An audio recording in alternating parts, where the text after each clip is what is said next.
Losing weight and decreasing your body fat percentage is something that everybody is going to want to do at some point in their life, whether it's for aesthetics or health or whatever. Any good body transformation has a fat loss phase so that we can see the muscle that we've built up underneath. And obviously there's some health reasons there as well. Now, the one thing that everybody hates is tracking their calories. People hate it. And look, I'm not the biggest fan, but I like it as a tool. However, I know that you lot are quite picky and you don't. So what I'm going to show you today is the exact 3-step method that I used myself earlier this year to drop 15 kilos without logging my food. So without wasting any more of your time, let's jump in. Let's have a look. Let's see how it works. Okay, so just to give you a little bit of context as to how this 3-step system is going to work, the 3-step system doesn't come into play until we have completed a couple of weeks, and I'm going to show you how that looks. So on here you can see that I have tracked my body weight, and these are my actual weigh-ins from earlier this year.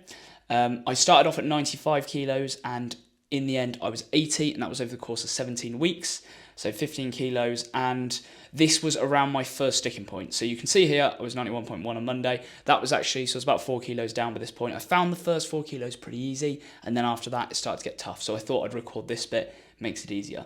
But the 3-step system, you're going to see in a minute, will come into play once we've got our first couple of weigh-ins in, and you'll see why. So even though we're not tracking our food, we are tracking our weight. It's far less tedious and it takes up way less time. You jump on the scales in the mornings, the first thing you do, you take note of it and you don't do anything else. Easy peasy. So Monday through to Friday, have Saturday and Sunday off.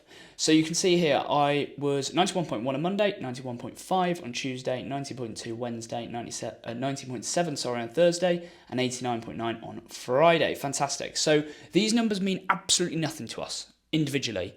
What we are using them for is this here, my weekly average, which for any of you who are extremely good at maths, you will see that that is 90.7 kilos. So on average, I was 90.7 kilos this week. That's really important because day to day, my weight is going to fluctuate, and so is yours, for a number of different reasons. There's no point in getting caught up on what it says on the scale day to day. It's going to change. And you can even see here, I actually go up on Tuesday slightly from 91.1 to 91.5, down again on Wednesday, and then I'm actually up a fair bit, almost a kilo from Thursday, and then I'm down quite a lot on Friday. So no rhyme or reason, it's just completely all over the place. It doesn't matter.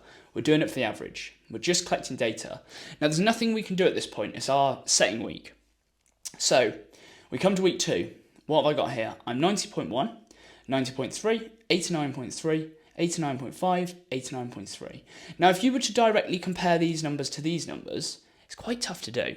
I mean, some of you might be really clever and you might be able to do it. I can't personally. So when I'm looking at this just frustrates me. It makes me annoyed because I don't know what's going on, which is why I like my nice simple weekly average, because I can see here that I am 89.7 kilos, which is exactly 1 kilogram down on my weekly average from the week previous. Pretty good, right? So I'm looking for about a rate of 0.9 of a kilo because I'm looking for 1% of my body weight, which at the time I was 90 kg.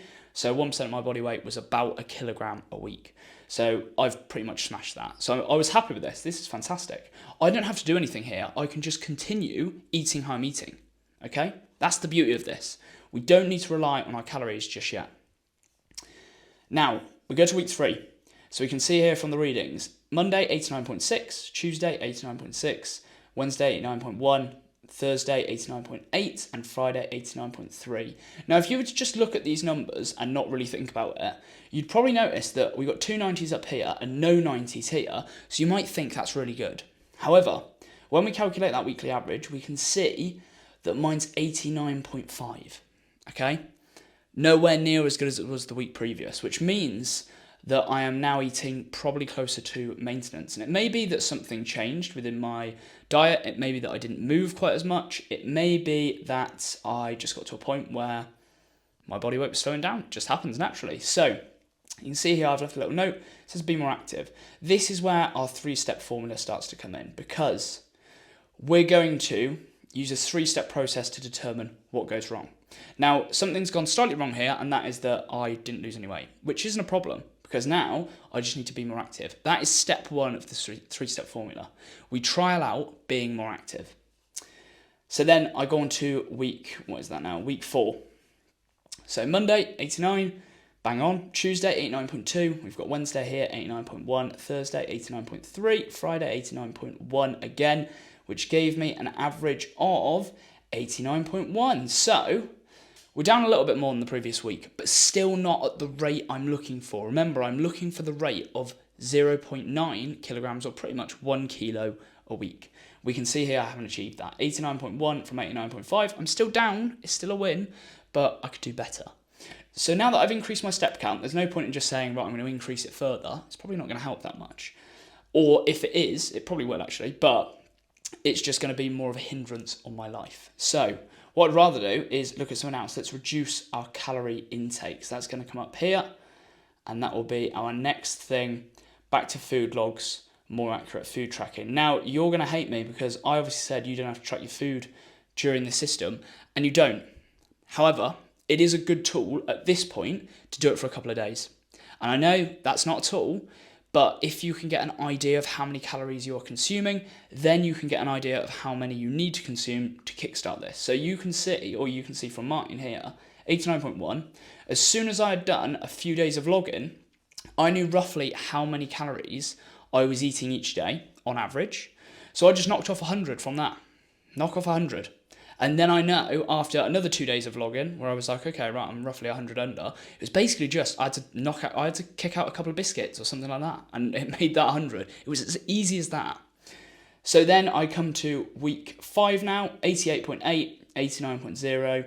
Then Wednesday, 88.2, Thursday, 88.3, Friday, 87.8, and that gave me my weekly average of 88.4. So I was actually, again, just under a kilo after doing that. It's a success. And then I just keep doing what I'm doing again, and I rinse and repeat this entire process. So there are intermittent bouts of calorie tracking, and I'll be completely honest, I think I only had to log my food twice. And I don't mean on 2 days, I mean in 2 bouts. So this first one, I'm pretty sure I did about 3 days, and then 2 just to double check it. So that was 5 days in this first bout. And then the second bout was towards the end of it, when I was around, I think, 83 kilos. It was the last few, and I did about 4 days then as well. So over the course of 17 weeks, I barely logged my food. It literally was the case of, it was about, in total, just over one of those weeks out of 17 I had to do it. And if we're being completely honest, if you can't commit that to dropping body fat, then you have to ask yourself if you really want it that badly, because it can be super simple. And this is why I love this data-driven approach, because all we've had to do is simply jump on the scales and let our body tell us if we're in that calorie deficit or not. Your body's fantastic at letting you know if you're in a calorie deficit, because it will show you on the scales, like I said, on the weekly average anyway. Day to day is going to lie to you quite a lot. So that's the process. That is as simple as it gets. And you just simply rinse and repeat it. You keep doing what you're doing without logging your food. You just keep eating roughly what you're already eating at this point, and you keep seeing the weight come off, and that's your positive feedback. And then as soon as you hit a plateau, like you see I did here, you just go through that 3-step system. I forgot to show you the last one, which is reduce calorie intake. So you just start off with, okay, first of all, I'm going to be more active. I'm going to trial that out for a week. Did it make an effect?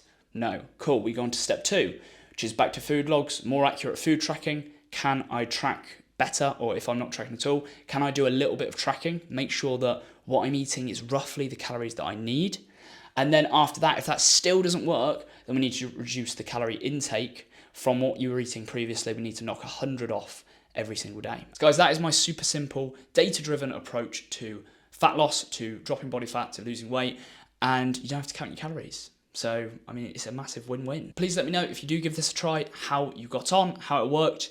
If you have any questions about the system, about how it works, then feel free, drop a comment, I'll get back to you. And if there are any other topics that you'd like me to break down, you'd like me to explain, or maybe you want to see an insight into my methodology behind specific things, again, drop them in the comments and I will definitely think about it. And if you did find this useful and maybe you've tried it out, maybe it's worked for you, then I'd really appreciate if you could give this video a like. And if you're new here, subscribe. Why not? Join the gang. I never really know how to end these videos anymore, so I guess I'll just see you in the next one again. Adios.